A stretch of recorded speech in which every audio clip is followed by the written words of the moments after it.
안녕하세요. 히브리서의 기별, 이번에 넷째 시간입니다. 지난과에서 제가 이렇게 정리했는데요. 세상을 창조하시고 붙드시고 죄를 정결하게 하시는 주님이 다스리는 생명의 나라를 믿음으로 바라봅시다. 오늘 제 사과입니다. Jesus, our faithful brother. 예수, 우리의 신실하신 형제. 이 교재를 보시면 Hebrews chapter 1 talks of Jesus as the Son of God. 히브리서 1장은 예수님을 하나님의 아들로 본다. The ruler over the angels. 천사보다 뛰어난 통치자. 근데 in Hebrews 2, Jesus is the Son of Man. 히브리서 2장에서는 예수님을 사람의 아들로, 1장에서는 하나님의 아들로 이렇게 대비시키고 있다는 것이죠.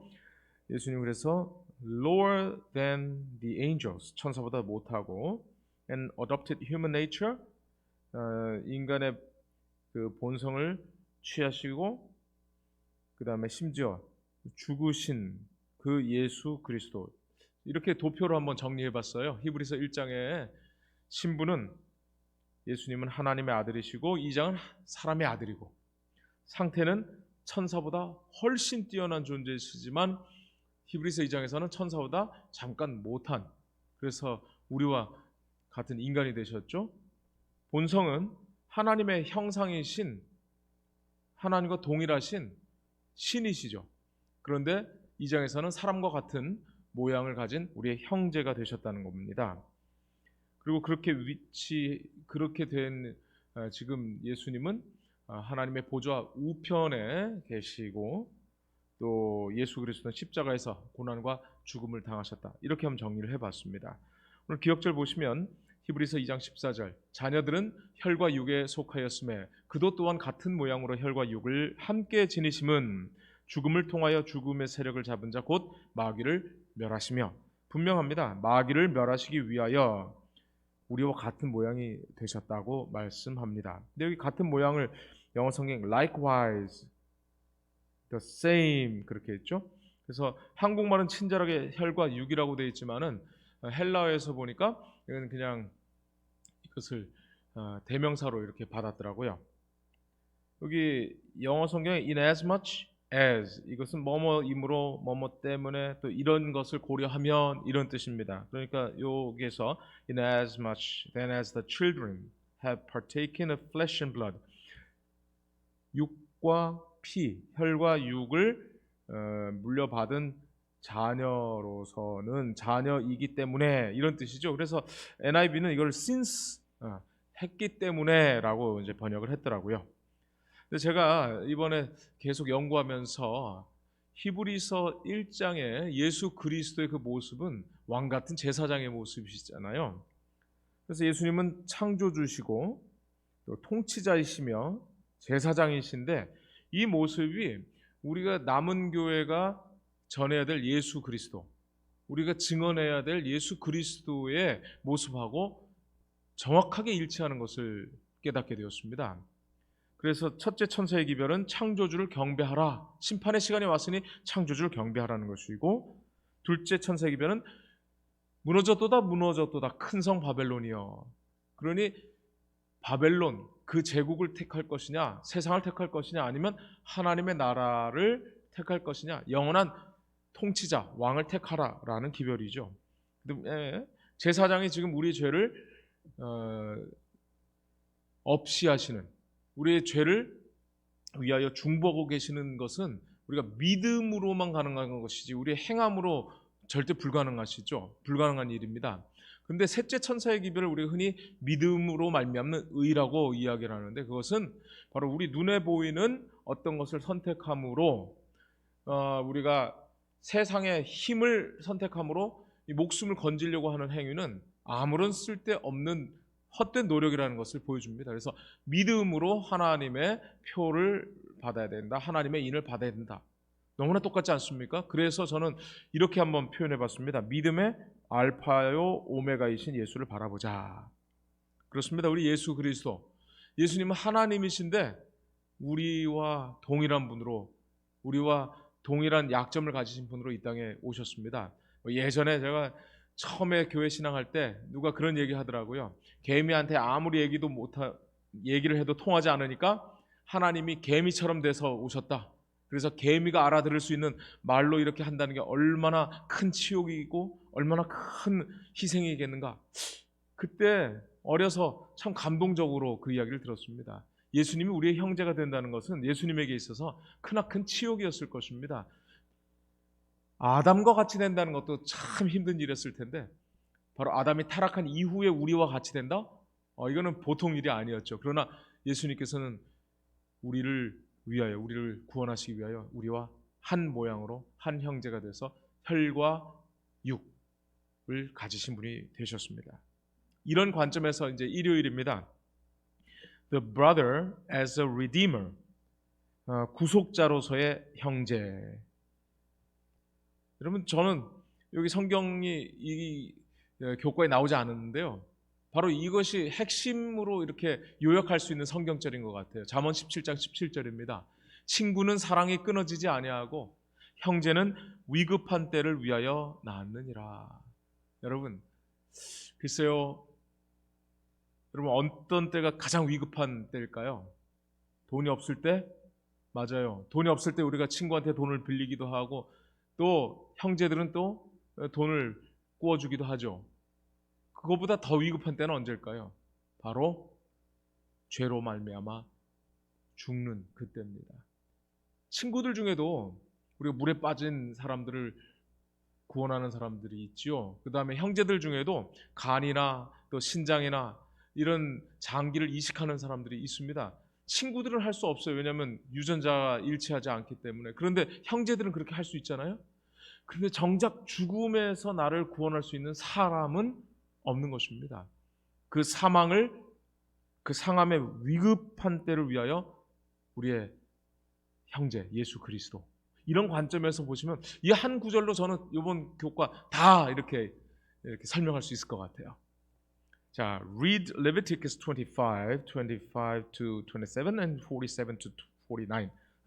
레위기 25장을 읽어보라는 겁니다. Who could redeem a person who had lost his property or his liberty because of poverty? 이 poverty라는 건 가난이고요. 가난 때문에 재산이나 또 자기의 자유를 팔아버린 사람을 어떻게 해야 구속할 수 있느냐? 여러분 지난번에도 말씀드렸습니다만 구속이라고 하는 것은 뭔가 대가를 치르고 건져내는 것을 구속이라고 합니다.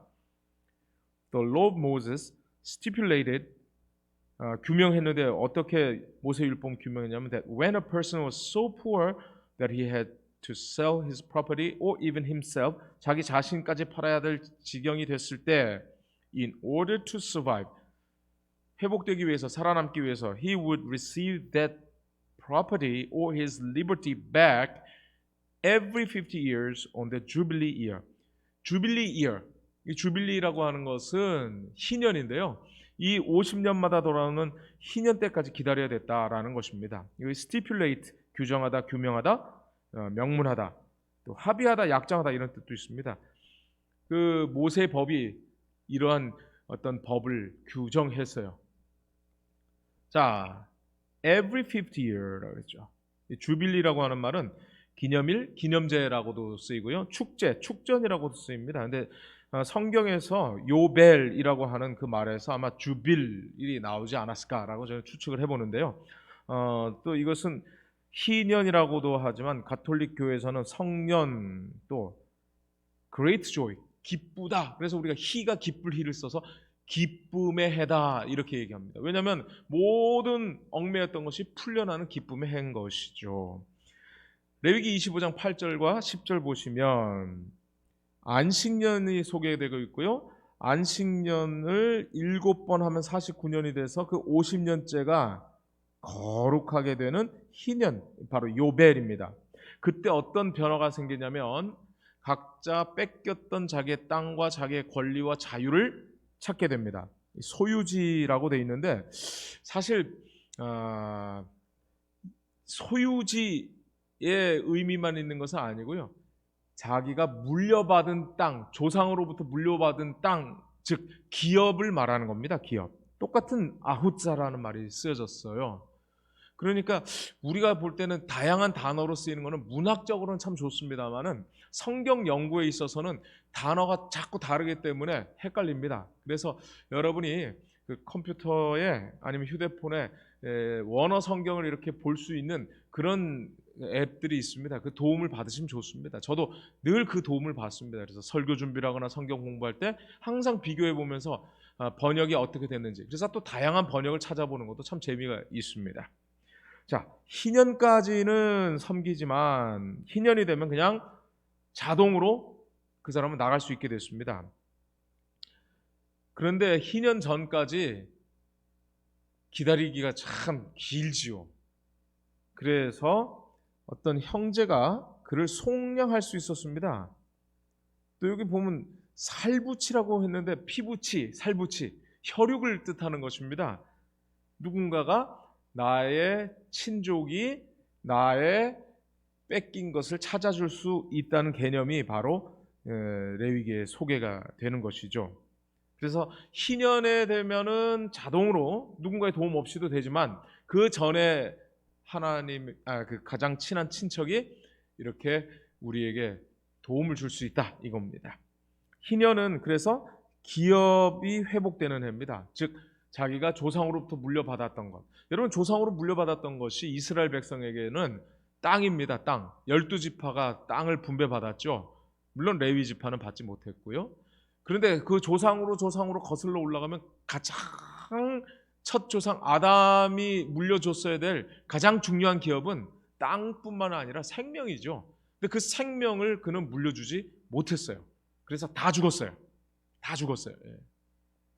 그러므로 이 희년과 기업을 무르는 그 자의 그 표상은 예수 그리스도에게까지 딱 초점이 맞춰져야 합니다. 그래서 예수님은 우리의 소유, 즉 잃어버렸던 에덴 동산, 우리의 생명, 이 모든 것을 다 회복시켜 주시는 분이다. 이런 개념으로 이 성경을 공부하면 좋겠습니다. 자, 여기 보시면 이 판 것을 가까운 기업 물을 자가 와서 그것을 물어준다 그랬습니다. 이게 물은다라는 말이 가알이고요. 그것을 해주는 사람을 고엘이라고 이야기합니다. 여기 자꾸 보면 redeeming relative라고 되어 있고요. 그것을 redeem, 구속한다, 물은다, 이게 같은 말입니다. 제가 다시 한번 정리해봤습니다. redeem이란 말은 보상한다라는 말도 되고요. 또 gain or regain possession, 어떤 소유를 찾는 거, 되찾는 거.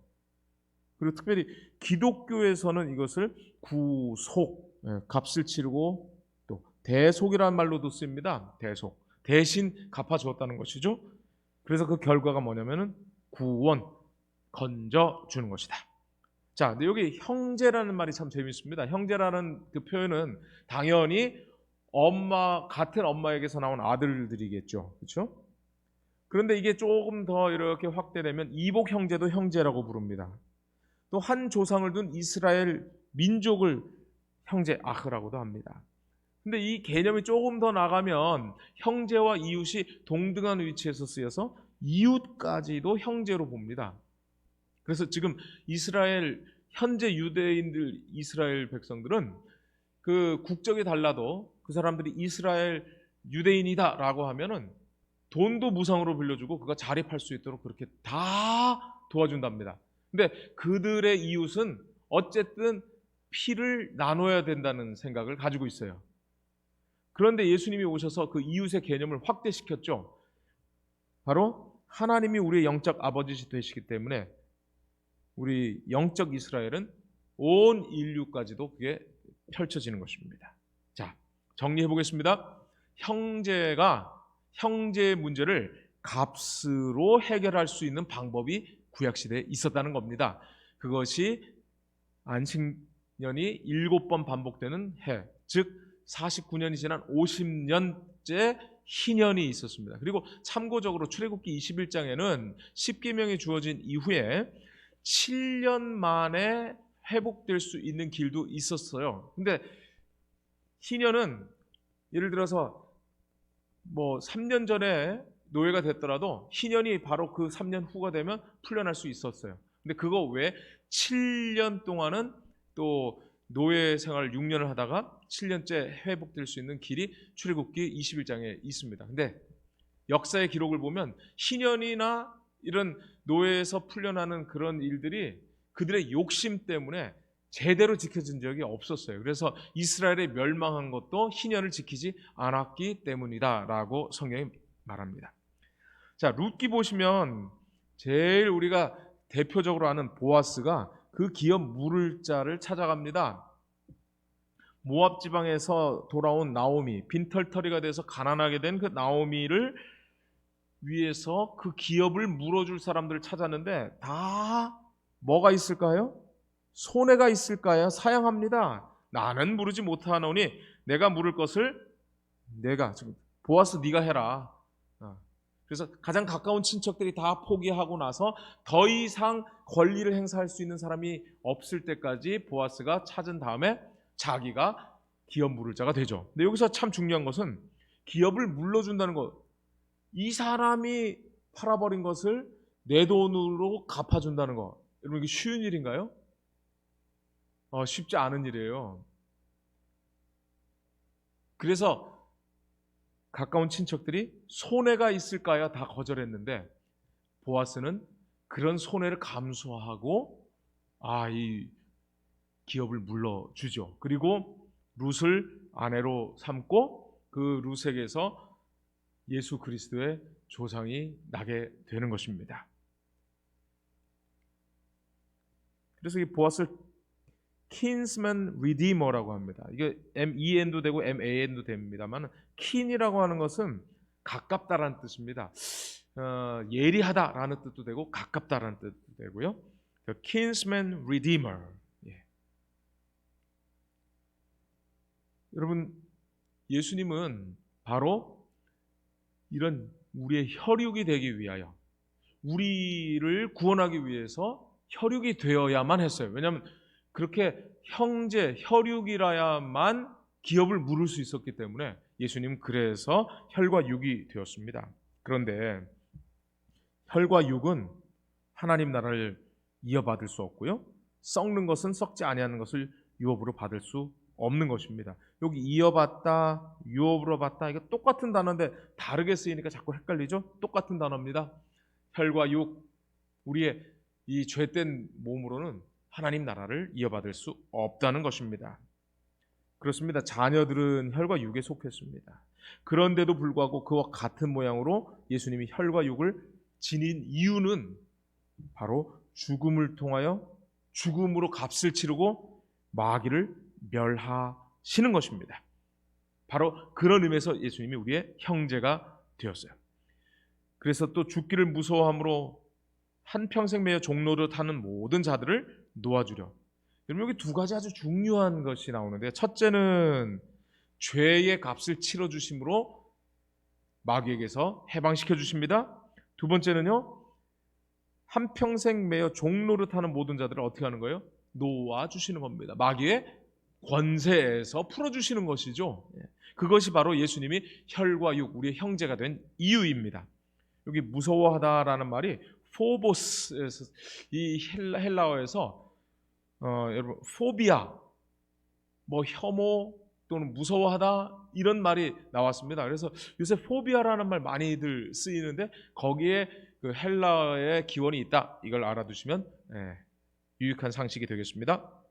자, 여기 보시면 호세아 13장 14절 보시면 예수 그리스도에 대한 그 묘사입니다. 내가 그들을 스올의 권세에서 속량하며 사망에서 구속, 이게 가알, 기업 물다에서 나온 구속이 똑같은 단어입니다.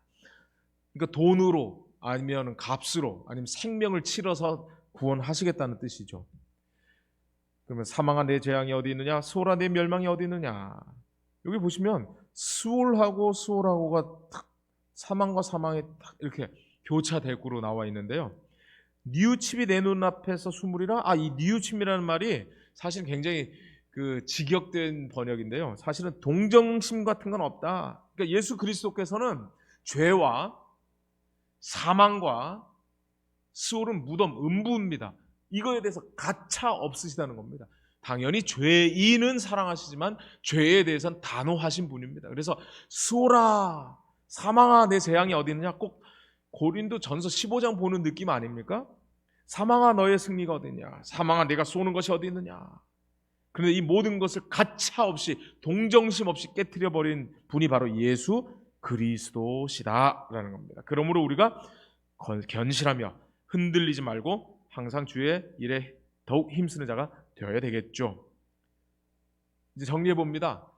최고의 속량은 돈 몇 푼 갚아주는 게 아니라 우리를 사망에서 생명으로 옮기시는 것입니다. 그 일을 위해서 예수님이 형제가 되셨어요. 혈과 육이 되셨어요. Jesus, however, adopted our human nature. 여기 adopt라는 말은 취하다라는 뜻입니다. 그리고 우리처럼 뭐가 됐어요? Flesh and blood가 됐어요. 혈과 육이 되셨어요. He became our nearest relative. 가장 가까운 친족이 되셨어요. And redeemed us. 그래서 우리를 구속하셨죠. 그리고 he was not ashamed to call us brothers. 우리를 brothers, 형제라 부르는데 부끄러워하지 않았다는 것입니다. 여기 보시면 adopt라는 말은 입양하다, 또 양자로 삼다라는 말도 있어요. 그래서 adoption. 그다음에 채택하다, 채용하다 이런 뜻도 있고요. 쓰다, 취하다. 그다음에 여러분 요거 말 비슷한 말인데 좀 다른 말이 있어요. adapt. 이게 adapter라는 말이 있죠. 이게 콘센트가 다를 때 이렇게 바꿔 끼고 하는 거, 적용할 수 있도록 이렇게 맞춰주는 거. 이거랑은 다른 건데 adopt는 쓰다, 취하다란 말도 있고 입양하다란 말도 있는데 여기 본문에서는 취하다, take의 의미가 있다 이렇게.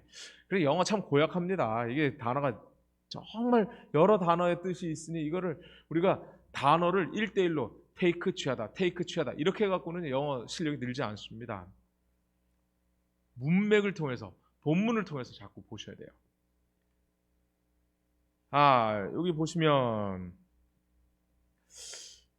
여기 원문엔 paradoxically, 이런 paradox라는 것은 이런 paradox라는 말은 그 모순되다 이런 뜻이거든요. 요거 말이 쏙 빠졌어요. 좀 아쉬워요. 맛이 조금 사라졌어요. 여기는 우리의 본성을 취하시고 우리를 구속하심으로 예수께서는 자신의 신성을 드러내 보이셨다. 이 원어에는 여기 빠졌어요. paradoxically. 그래서 예수님께서 우리의 본성을 취하시고 또 우리를 구속하심으로, 그죠? Jesus revealed his divine nature. 그분의 하나님의 그 신성을 드러내셨다라고 하는데 이상하지 않나요? 예수님이 감추려고 했고 버리려고 했던 그 신성이 오히려 더 이렇게 드러났다. 그렇습니다. 마태복음 23장에서 예수님이 스스로 말씀하신 것처럼 누구든지 자기를 높이는 자는 낮아지고 누구든지 자기를 낮추는 자는 높아지리라. 야고보도 말했습니다. 주 앞에서 어떻게 하라? 낮추라. 그리하면 누가? 주께서 너희를 높이시리라. 그렇습니다. 우리가 자꾸 자기 드러내려고 하고 잘난 척하고 결국은 끝이 좋지 않아요. 예수님처럼 완전히 낮아지면 하나님께서 완전히 높이십니다. 빌립보 2장 5절도 보십시오. 근본 하나님 뭐예요? 본체신데 하나님과 동등됨을 취할 것으로 여기지 아니었죠. 사단은 하나님의 보좌 자기가 비기리라 이렇게 했던 그 정신과 정반대 정신이었죠. 오히려 자기를 비워 종의 형체를 가지사 누구처럼 된 거예요? 사람같이 죄인처럼 된 겁니다. 우리를 구원하시기 위해서, 구속하시기 위해서, 우리의 기업을 물어주시기 위해서. 그래서 사람의 모양으로 나타나 자기를 낮추시고 죽기까지 복종하셨으니 곧 십자가에 죽으심이라. 그래서 십자가의 정신을 마귀는 너무너무 싫어합니다. 그래서 이 세상은 십자가의 정신으로 돌아가지 않고요. 정복자의 정신, 승리자의 정신, 1등만 기억하는 그런 정신으로 이 세상이 돌아가고 있죠.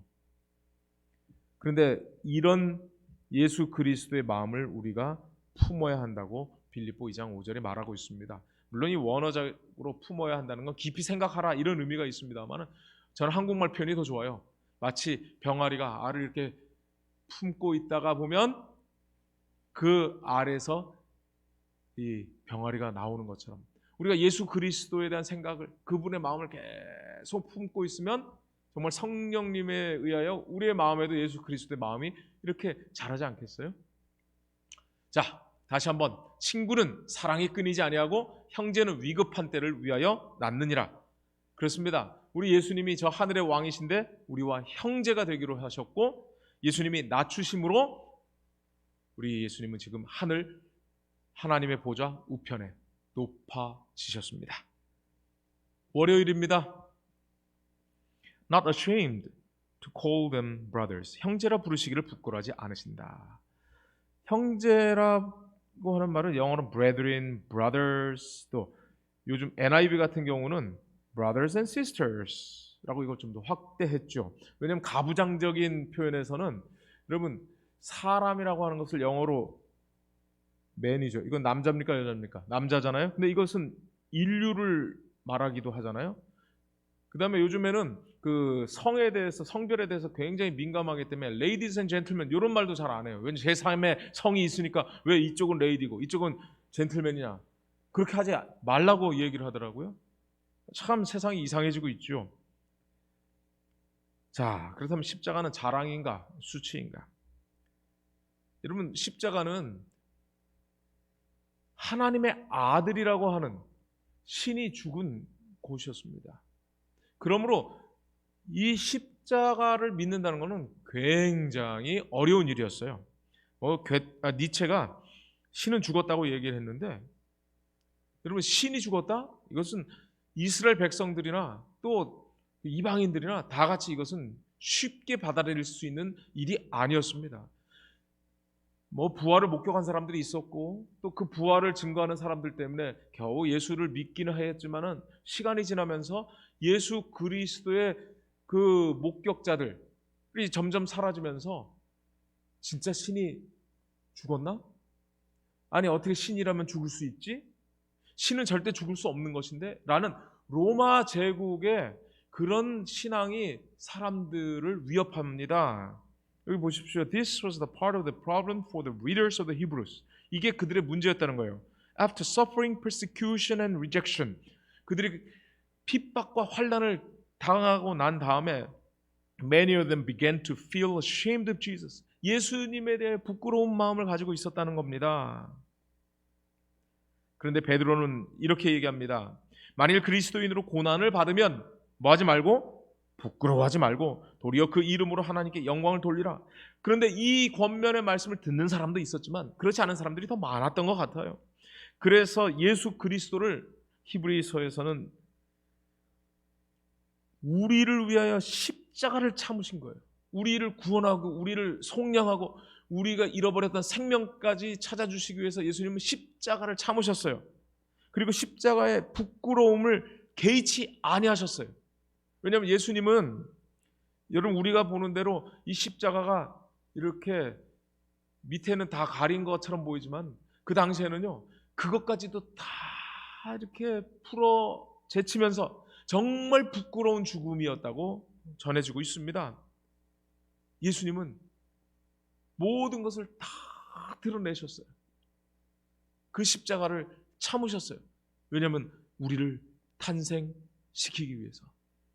어쩌면 우리 어머니들이 아이를 낳는 그런 고통, 여러분, 아이를 낳을 때 그 부끄러운 개의치 않고 정말 이렇게 드러내면서 아이를 낳는 그런 모습이 여기서 좀 연상되지 않나요? 요즘은 제가 잘 못 봅니다만 예전에는요, 얼마 전입니다. 예전까지도 아니에요. 이 아이가 배고프다고 울면 버스에서 엄마가 이 아이 젖 먹이기 위해서 그 부끄러운 가슴을 드러내놓는 일, 여러분, 그런 거 보실 때 어떤 생각이 들던가요? 바로 예수 그리스도가 부끄러움을 참으신 거예요. 그렇게 나를 먹이시고 그렇게 나를 입히신 그 어머니가 가난하다고, 어머니가 못생겼다고 부끄러워하는 아들이 있다면 그것은 정말 못난 자식이죠. 마찬가지로 나를 위하여 십자가의 부끄러움을 개의치 아니하신 분을 대하여 우리가 부끄러워한다? 있을 수 없는 일이라는 겁니다. 그래서 마태복음 10장에서는 나를 시인하면 아버지 앞에서 그를 시인할 것이요 나를 부인하면 그를 부인한다. 그렇습니다. 나를 위하여 십자가의 그 수치를 참으신 그분을 부인한다는 거, 이거는 우리가 십자가의 구원을 잘 모르기 때문에 그런 것이죠. 디모데후서 1장에서도 바울이 말합니다. 자기가 감옥에 갇혔지만 나를 부끄러워하지 말라는 거예요. 오히려 고난을 받으라는 겁니다. 자기가 이렇게 고난 받는 것은, 부끄러워하지 아니하는 것은 바로 이런 믿음이 있었기 때문이에요. 그가 능히 지키실 줄 확신함이라. 그렇습니다. 오늘 우리가 예수님을 그렇게 확신하는 그런 마음을 가지게 된다면 예수님 자랑할 겁니다. 예수님 자랑할 수밖에 없을 것입니다. 그러므로 예수도 자기 피로써 백성을 거룩하게 하려고 성문 밖에서 고난을 받으셨느니라. 그런즉 우리도 그의 치욕을 짊어지고 영문 밖으로 그에게 나아가자. 이것을 엘렌 화이트는 이 영문 밖으로 나가자라는 말을, 그 십자가의 죽음을 유대인들뿐만 아니라 전 세계를 위해서 그분의 생명을 주셨다는 것을 보여주시는 것이다. 그래서 우리도 영문 밖으로 수치스러운 것을 털어버리고 우리가 복음 증거해야 되지 않겠습니까?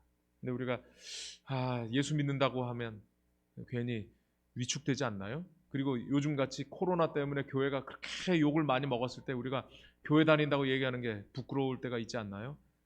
더군다나 재림교인이라고 말 못하는 그런 참 안타까운 모습들이 있지 않나요? 바로 예수의 십자가를 생각한다면 그런 부끄러움이 사라질 것입니다. 그래서 고린도전서 1장 24절 23절에서 24절, 우리는 십자가에 못 박힌 그리스도를 전하니 유대인에게는 거리끼는 것이요 이방인에게는 미련한 것이라. 그렇습니다. 그리고 또 계시록 14장 4절에는 어린 양이 어디로 인도하든지 따라가는 자가 바로 14만 4천 또는 이 구원받는 자의 특성이라고 했는데, 그리고 예수님이 가자고 하는데 내가 돈 버는 데는 갈 수 있고 내가 영광 받는 데는 갈 수 있는데 내가 수치당하는 곳에 갈 수 없다면 이건 뭔가 문제가 있는 것입니다. 그리고 이 교과서는, 이 교재는 모세와 예수를 비교를 했습니다. 이 모세가 히브리 사람이 고통당하는 것을 보았어요. 근데 그것을 성경은 자기 형제라고 표현하고 있어요. 자기 형제. 그리고 이튿날 또 보았습니다. 히브리 사람들이 서로 싸우는 겁니다. 그래서 모세가 내가 어째 동포를 치냐는 거예요. 여기서 모세가 자기의 형제를 제국의 이집트 사람이 아닌 노예 히브리인이 자기의 형제라는 생각을 하게 된 것을 보게 됩니다. 놀라운 시각의 변화죠. 그래서 출애굽기 2장 8절로부터 10절에 보시면 이 모세의 출생은 히브리 노예의 자식이었습니다. 다 죽이라는 명령이 있었음에도 불구하고 이 어머니가 이 아이를 감춰서 기르다가 이 아이를 어쩔 수 없이 강에 떠내려 보내는 사건이 있었죠. 근데 재미있게도 바로의 딸이, 파라오죠. 파라오의 딸이 합셉수트라고 하는 그 딸이 이 모세를 발견합니다. 그리고 이 모세가 어린 아이이기 때문에 유모를 찾는 그 시점에 놀랍게도 이 바로의 돈을 받아가면서 모세는 자기 엄마에게서 양육을 받습니다. 그리고 난 다음에 그가 엘렌 화이트는 것을 12살 때에 왕궁으로 갔다라고 표현합니다. 여기 보십시오. 유랑민이요 노예인 한 히브리 여인이 끼친 가마의 결과가 얼마나 멀리까지 퍼졌는가. 장래의 모세의 전생에 곧 이스라엘의 지도자로서 그가 성취한 위대한 사명이 그리스도인 어머니의 사업이 얼마나 중요한지를 증거해준다. 이것에 맞먹을 수 있는 다른 일은 없다. 자녀들의 운명의 상당 부분이 어머니 손에 달려있다. 어머니는 마음과 성품을 개발시키는 일들을 다루고 있으며 이 세상을 위해서뿐만 아니라 영혼을 위해 일하는 것이다. 그래서 유대인들이 아버지가 유대인이고 어머니가 이방인이면 그 아들을 유대인으로 치지 않는답니다. 근데 거꾸로 아버지가 이방인이지만 어머니가 유대인이면 그 아들을 유대인으로 친다고 하죠. 그렇습니다. 이 모세의 어머니가 놀랍게도 왕궁의 바로의 국가의 돈을 받아가면서 자기 자녀를 키웠어요. 누구의 자식으로 키운 겁니까? 바로의 자식이 아니라 하나님의 아들로 키운 것이죠. 뭐 여러분 프린스 오브 이집트라고 하는 이 만화 영화가 있었는데 여기서는 그 모세가 어려서 이렇게 그 포대기에 그 옷자락이 유대인의 옷자락인 것을 알고 자기의 정체성을 깨달았다고 하는데 아닙니다. 이건 만화입니다. 만화. 예언의 신에서는요. 그 엄마가 어려서부터 모세를 유대인으로 하나님의 백성으로 키웠기 때문에 그가 끝까지 하나님의 백성이 될 수 있었다는 겁니다. 여러분 이걸 제가 이렇게 정리해 봤는데요. 모세는 예수님과 비교입니다. 이집트 왕의 아들이었죠. 예수님은 하나님의 아들이십니다. 근데 신분이 어떻게 바뀌었어요? 히브리 노예들의 형제가 됐습니다. 예수님은요.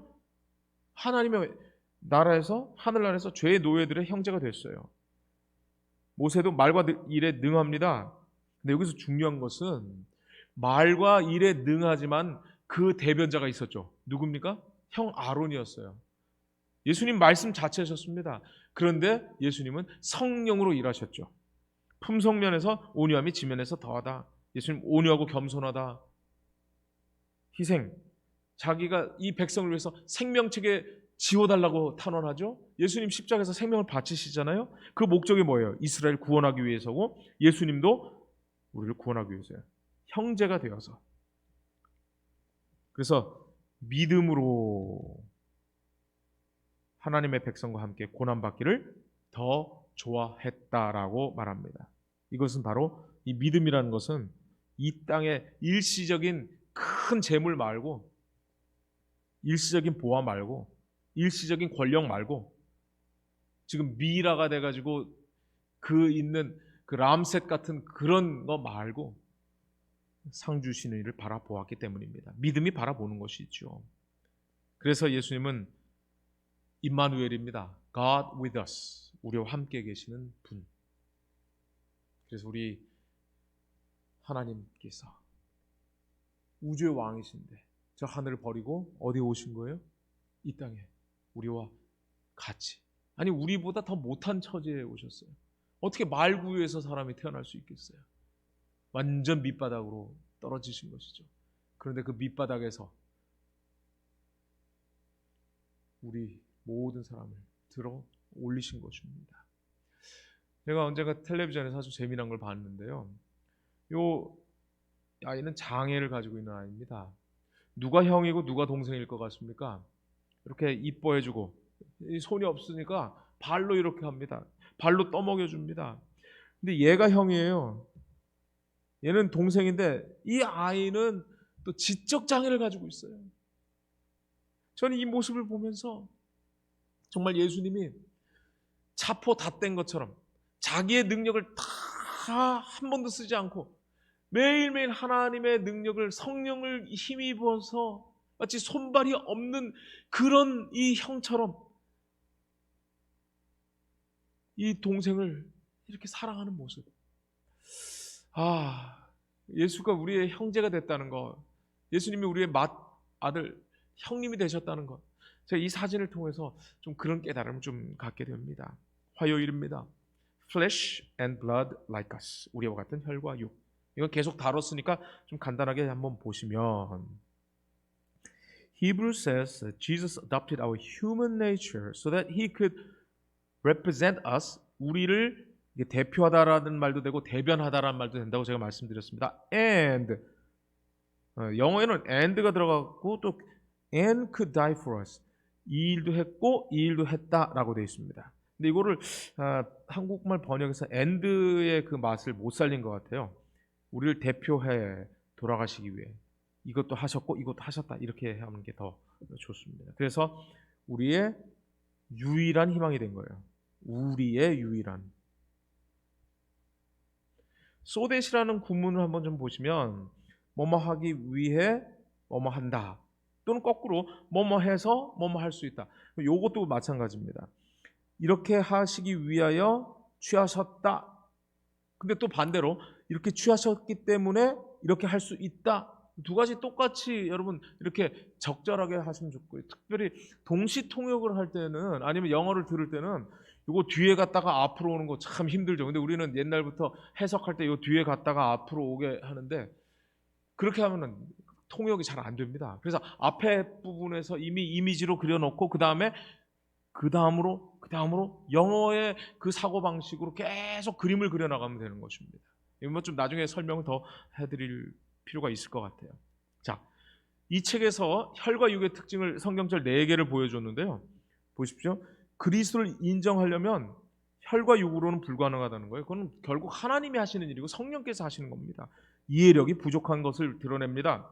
그리스도를 전파할 때도 혈과 육과 상의하지 않았다는 거예요. 하나님의 성령이 이끄실 때 하셨다는 거예요. 사도 바울이 그랬다는 거예요. 우리 판단력도 마찬가지죠. 그리스도인이 받을 그 유업, 즉 영원한 생명은 혈과 육으로는 불가능한 겁니다. 제사는 혈과 육이 해줄 수 있어도 생명은 안 되기 때문에 혈과 육으로 오신 예수님만 가능하다 이런 뜻이죠. 그리고 우리가 싸우는 씨름은 혈과 육이 아니라 마귀를 대항하여 악과 상대하는 거예요. 전투력이 현저하게 떨어지는 거 없습니다. 우리에게 독수리 같은 날개가 있어서 도망치겠습니까?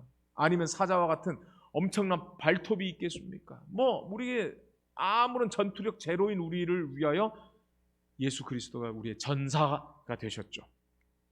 자, 보십시오. 범사에 형제들과 같이 되신 그 예수 그리스도. 그분은 우리의 제사장이 되셨고 우리를 죄에서 속량하셨습니다. 그런데 다른 점이 있죠. Hebrews also says, however, that Jesus was different from us regarding sin. 죄와 관련해서는 우리와 전혀 달랐어요. 예수님은 죄를 짓지 않으셨고요. 또 예수님은 우리의 본성을 가지고 있어요. 그런데 어떤 본성이냐? Holy, innocent, unstained. 거룩하고 흠이 없고 순결한 그러한 본성을 가지고 계시다는 거예요. 우리가 이것을 온전히 이해할 수는 없습니다. 여러분 보십시오. 히브리서 4장 15절도 죄가 없으시다라고 말했어요. Apart from sin, yet without sin, yet without committing any sin. 죄 없으셨을 뿐만 아니라 죄 짓지 않았어요. 물론 예수님은 우리와 똑같이 배고프셨고 우리와 똑같이 힘든 육체를 가지고 계시지만 그 육체를 선택하지 않고 항상 하나님을 선택하는 삶을 사셨죠. 그래서 예수님에 대하여 거룩하고 악이 없고 더러움이 없다라고 표현하신 것입니다. 그래야만 온전히 구원하실 수 있는 희생제물이 되시고 또 거룩한 대제사장이 되시는 겁니다. 그리고 요거는 약간 좀 해설이 더 필요한데요. 죄인에게서 떠나 계시다라는 말을 어떤 학자들은 죄에서 떠났다, 죄와 상관없다 이렇게 해설하는 학자들도 있더라고요. 근데 이것은 바로 예수님께서 지금 이 죄인에게서 떠나서 지금 하늘에서 뭘 하고 계시는 거예요? 중보하시는 제사장이 되신 거죠. 예. 그래서 죄인에게서 떠났지만 그게 우리에게 유익이 되는 이유는 또 다른 보혜사를 주셨기 때문이에요. 이건 이렇게만 그냥 여러분 더 연구해 보라고 제가 말씀드린 겁니다. 여기 보시면 was the human nature of the son of Mary, 마리아에게서 태어난 그 아들 예수님의 nature, 그 human nature가 changed into the divine nature of the son of God. 그 예수 그리스도에게 있던 인성이 갑자기 신성으로 바뀌었느냐? 아니라는 거예요. No, the two natures were mysteriously, 우리가 이해할 수 없는 거죠. mysteriously blended in one person, the man Christ Jesus. 그래서 신성과 인성이 50대 50 섞인 게 아니고요. 100% 신성과 100% 인성이 예수 안에 있었다. 여러분 이거 이해는 못합니다. 그러나 이렇게 우리가 받아들여야 하는 것이죠. 예수님께서는요. 오병이어의 기적에서도 자기의 능력으로 하지 않고 누구로부터 받았다는 거예요? 아버지께로부터 받았다. 그 다음에 예수님이 매일매일 기도하시는 이유도 하나님과 단둘이 보낸 시간에서 얻은 하늘의 빛을 사람들에게 나누어 주셨다. 그러니까 예수님은 자기에게도 능력이 있고, 그렇죠? 자기에게도 할 수 있는 모든 걸 갖췄는데 그거를 자기 유익을 위해서 단 한 번도 쓰지 않고 늘 하나님께 받았다 이거예요. 그러므로 우리 악한 죄인도 예수님을 본받아서 내 자신을 선택하지 않고 하나님 아버지를 선택하면 하나님의 능력으로 예수님처럼 산다. 이런 내용입니다. 그리스도께서 당신의 인성으로는 사람들과 접촉하시고, 그죠? 당신의 신성으로는 하나님의 보좌를 굳게 붙드셨다. 그런 인자로서 우리에게 순종의 모범을 보여주셨어요. 순종. 우리가 순종이라는 게 이겁니다. 자기 것을 쓰지 않고 예수님의 신성을 쓰지 않고 하나님의 신성을 늘 순종하면서 받았어요. 그리고 우리가 그 예수 그리스도를 구하면 하나님의 아들로서 우리에게 뭘 주셔요? 순종할 능력을 주신다는 것입니다. 그런데 구주께서는 우리의 인성을 취하심으로 결단코 끊어지지 않을 줄로 자신을 인간에게 붙들어 매셨다. 그렇습니다. 이해력도 떨어지고 판단력도 떨어지고 전투력도 떨어지고 생명력 제로인 우리에게 우리 예수님은 신성과 인성이 그 안에 절묘하게 우리가 이해할 수 없는 신비로 이렇게 100% 신성, 100% 인성을 갖추신 분은 한 손으로는 하나님 아버지를 또 한 손으로는 우리를 붙들고 계시다. 참 놀랍고 감동적인 그런 사상이죠. Then Jesus destroyed the power of the devil. 악의 권세를 멸망시켰는데 바로 흠 없는, 죄 없는 그 제사를 드림으로, 제물을 드림으로. 그 다음에 또 Jesus also broke the power of sin by giving us the power to live righteous life through His fulfillment of the new covenant promise to write the law in our hearts. 돌비에 쓰였던 그 놀라운 그 십계명을 비롯한 율법이 우리에게 지금 마음의 신비에 기록이 된다는 거예요. 성령께서 기록하신다는 거예요. 자, 그러니까 이거는 이렇게 정리하면 되겠습니다. 우리 예수님은 제물이 되셨습니다. 그래서 율법의 그 죄를 지은 것에 대한 그 충족, 보상을 했어요. 그래서 우리를 죄의 형벌에서, 죄책에서 해방시키셨습니다. 그리고 또 다른 보혜사 성령을 보내주셔서 우리 안에 율법을 기록하는데, 그 율법은 죄 지은 자를 처단하는 율법이 아니라 죄 없는 자가 하나님의 의를 따라 살아야 한다고 하는 그 율법의 기록을 우리가 가지고 죄 권세에서 해방되어 올바르게 살아야 한다는 것을 이 두 가지로 설명한 것입니다. 그래서 고린도 후서에 보시면 예수님이 죄가 없으심에도 불구하고 우리 혈과 육을 이렇게 지니셨다는 것을 이렇게 표현합니다. 하나님이 죄를 알지도 못하신 이를 우리를 대신하여 죄로 삼으신 것은 우리로 하여금 그 안에서 뭐가 되는 거예요? 하나님의 의가 되게 하셨다. 자, 수요일입니다. 고난을 통해 온전하게 되심, perfected through sufferings. 자, 이상하지 않나요?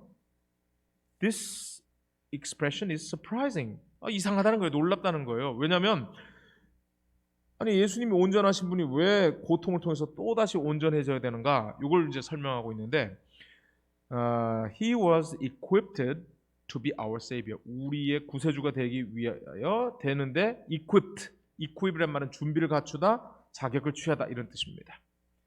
근데 이것이 또 성도를 온전하게 한다라는 말이 이쿠입이라는 말이 쓰였는데, 물론 그 헬라어 말은 좀 다릅니다만은, 여러분, 온전하다라는 말이 준비한다라는 개념을 설명하는데 이 성경책 굉장히 도움이 됩니다. 자, 세 가지로 말합니다. 완전하신 분이 온전하게 되었다는 의미는, 첫째, 고난을 통해 온전한 구원의 창시자가 되셨다는 거예요. 네.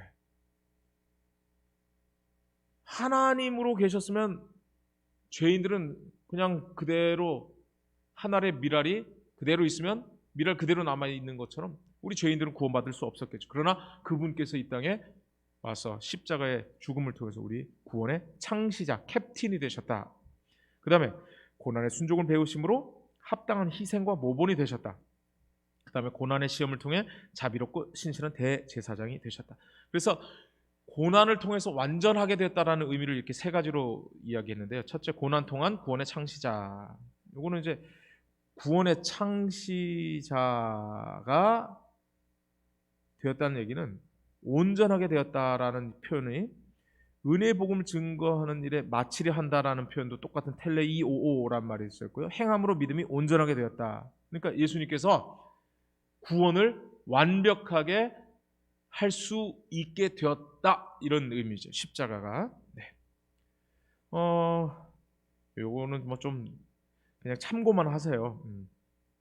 그 바로 이 창시자라는 표현인데, 창시자라는 표현을 영도자, 지도자, 대장, 캡틴, 파운더, 오리지네이터, 파이오니어, author and founder, 우리 구원이 시작할 수 있게 하셨다는 거예요. 그리고 아까도 말씀드렸다시피 이 십자가가 바로 여자가 아기를 낳으면 그 기쁨으로 말미암아 고통을 다시 기억하지 않는 것처럼 예수님도 십자가를 참을 수 있는 이유는 바로 우리의 구원하는 일을 기뻐하셨기 때문이죠. 그래서 이제 여기 우리 주님은 십자가를 통해서 우리를 기쁘게 구원하신다는 차원에서 고난도 이겨냈다. 두 번째, 고난의 순종으로 희생이 되셨고 모본이 되셨다. 그렇죠. 단번에 들이시는 희생, 그리고 순종을 배우셨다고 하는데 하나님이실 때는 순종을 배울 필요가 없어요. 그러나 이 땅에 하나님의 아들로 와서 하나에서 열까지 모든 데 순종을 배움으로 온전하게 되셨고, 그 온전하게 되심으로 우리를 구원하게 해주셨고, 또한 우리에게 순종하는 모든 자에게 영원한 구원의 근원이 되셨어요. 그런 의미에서 대제사장이 되신 것이죠. 자, 이렇게 정리해 보겠습니다. 하나님의 아들이 사람의 아들이 되는 것도 희생인데, 그분의 생명을 바쳐서 진짜 희생하셨고, 예수 그리스도께서는 어떤 삶을 사는지를 보여주심으로 우리의 모본이 되셨어요. 그래서 예수 그리스도의 살으심과 죽으심은 우리에게 굉장히 중요한 역할을 합니다. 자, 세 번째, 시험을 통해서 대제사장이 되었다? 이게 무슨 뜻일까? 시험을 받으셨지만 능히 도우실 수 있다는 의미고요. 또 히브리서 4장 15절처럼 우리의 연약함을 동정하는 대제사장입니다. 여러분, 엘리 제사장 아시죠? 한나가 막 괴로워갖고 막 술 먹지 말라는 거예요. 우리 인간 제사장은 이렇게 연약합니다. 그러나 우리 하늘 대제사장은 우리와 같이 고통을 당했는데, 그 고통이라고 하는 것은 어떤 친구들이 그러더라고요. 아유, 예수님은 휴대폰이 없는 시대에 사셨으니까 이 휴대폰, 게임 이 중독에 대해서 모르실 거야. 천만에요. 예수님은 자기의 신성을 사용하지 않고 아버지의 능력을 사용하시기 위해서 매일매일 고통스러운 시험을 당하신 겁니다. 이런 걸 통해서 우리를 구원하는 온전하게 되었다라고 표현한 것이죠. 이제 마지막 목요일입니다. The brother as a model. 그럼 우리의 모본이 되신다라는 말은 무슨 말인가? 예수님께서 모본이 되신다는 얘기는 the only one who could model for us, 우리의 유일한 모델인데, what is the right way to live before God, 무엇이 올바른 길인지를 보여주시는 유일한 모델이라는 거예요. 여러분 히브리서 11장에는요. 아벨도 에녹도 노아도 아브라함도 사라도 모세도 기드온 바락 삼손 입다 다윗 사무엘 이렇게 믿음의 노독들이 쭉 나오는데 여러분 아브라함을 그대로 따라하면 될까요? 어느 교회에 정말 남편 맨날 바람 펴서 정말 속상하게 하는 그 남편을 정말 기도의 응답으로 데리고 갔더니 그날 하필 아브라함에 대한 설교가 있더랍니다. 아브라함이 아이를 낳지 못하니까 후처를 드리더래요. 그러니까 그 남편이 하는 말이 봐라 거기 성경에도 아브라함이 후처를 뒀는데 내가 뭐 잘못했느냐 이러더라는 거예요. 인간은 완전한 모본이 없어요. 이러므로 우리에게 구름같이 둘러싼 허다한 증인들이 있으니 있지요. 어떤 면에서는 참 예수 그리스도를 표상하는 증인들이죠. 그런 캐릭터들입니다. 그런데 모든 무거운 것과 얽매이신 죄를 벗어 버려야 됩니다. 어떤 사람의 장점은 봐야 되지만 그 단점 보지 말아야 됩니다. 오직 우리가 바라봐야 될 분은 예수님이십니다. 믿음의 시작이요 믿음의 완성이신 그분. 여기에 보시면 the Greek word archegos 이게 이제 창시자라는 뜻인데요. 이 창시자를 pioneer 개척자라고도 표현했고요. 히브리서 6장 20절에는 forerunner라고 표현했는데 여기 보시면은 앞서가신 예수라고 한국말로 되어 있는데 영어는 forerunner. 또 어떤 성경은 Jesus has already gone 이미 가셨다. already니까 이미 가버린 거죠. 예. 그렇습니다. 예수님은 우리가 시작하기 전에 이미 시작해 버린 분이고 우리가 끝내기 전에 이미 끝을 내신 분입니다. 그래서 예수님은 우리 믿음의 알파와 오메가이죠. 이 책에서 참 재미있게도 아하스 왕에 대하여 설명하는데요. 여러분 아하스 왕이 참 안타깝게도 하나님의 아들이 될 것을 포기하고 티글랏 빌레셀에게 자기가 이 이방 왕의 아들이 되겠다. 그리고 자기를 구원해달라. 이렇게 하는 모습을 보입니다. 참. 그렇죠. 인간에게는 제대로 된 모본이 없는 것입니다. 그러나 예수님은 끝까지 하나님의 아들로서 우리의 형제가 되셨어요. 여러분 아하스가 해시계를 만든 사람입니다. 그래서 여러분 히스기야 때 해시계 그 일용표가 이렇게 그 해그림자가 10도 물러나는 거 그 사건 기억하시죠? 해시계는 만든 사람이 어떻게 의의 태양이신 예수님을 바라보지 못했을까요? 참 안타깝죠. 히브리서 2장 13절 또다시 내가 그를 의지하리라 하시고 또다시 볼지어다 나와 및 하나님께서 내게 주신 자녀라. 아니 예수님께서는 우리를 형제라고 불렀는데 우리를 뭐라고 하는 거예요? 자녀라고도 부른다는 거. 이게 이해가 잘 안 되잖아요. 근데 이 책에 재미있게 표현했더라고요. 패트릭 그레이라는 사람이 바로 예전에 그 후견인 제도입니다. 이건 라틴어인데요. 투텔라 임푸베룸에서는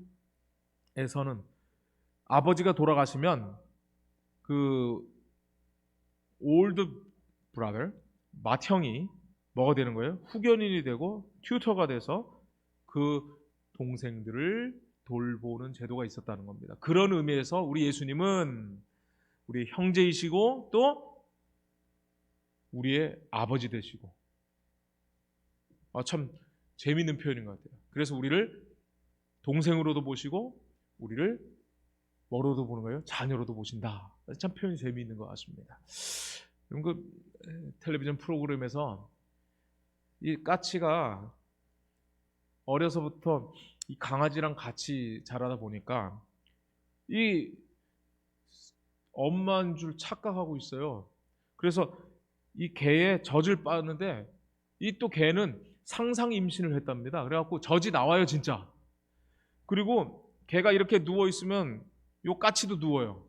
재밌죠? 인터넷 유튜브에 찾아보면 이거 찾을 수 있어요. 심지어 개가 짖는 것처럼 까치가 개 짖는 소리도 내더라고요. 여기서 한 가지 중요한 걸 배웠어요. 까치가 개를 따라 한다고 해서 까치가 개가 될 수는 없는 겁니다. 오늘 우리가 죄 문제를 해결하지 않고 예수님을 모본으로만 삼으면 우리는 결국 구원에 이를 수 없습니다.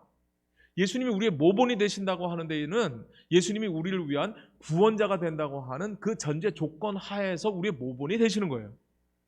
까치가 개가 될 수 없는 것처럼 죄인이 의인이 될 수 없는 것입니다. 아무리 의로운 일을 해도 그는 죄인입니다. 그러므로 오늘 예수님께서 우리를 위하여 베푸신 구원을 우리가 믿음으로 받아들이고 이제는 믿음으로 그분을 따라가야 하는 것입니다. 이제 저는 이 책에 없는 한 가지를 정리하고 마치려고 합니다. 예수님 침례 받으실 때 모든 의를 이루는 것이 합당하다라는 이야기를 하시면서 침례 받으신 후에 내 사랑하는 아들이라는 그 소리가 하늘에서 들렸어요. 그런데 갈라디아서에 보면 우리가 믿음으로 침례를 받을 때 우리가 하나님의 아들이 된다는 겁니다. 그래서 침례를 통해 예수님도 하나님의 아들이 됐고 침례를 통해 우리도 하나님의 아들이 되었어요. 그래서 예수님은 우리의 맏형님이 되시고 우리는 그분의 형제가 되셔서 우리 예수님이 우리의 모든 잃어버린 것, 우리의 죄로 잃어버린 생명까지 고엘, 되찾아주시는, 구속하시는 분이다라는 것이 바로 이 책에 나오는 이야기입니다. 그리고 그걸로 끝나는 게 아니라 침례받은 우리가 이제는 새 생명 가운데서 행하는 것이 바로 예수님이 보여주신 모본이죠. 그렇습니다. 사람의 아들이 죽어야 우리는 하나님의 아들로 시작할 수 있는 것입니다. 우리 구원의 창시자요 신앙생활의 모본이신 주님을 바라봅시다. 감사합니다.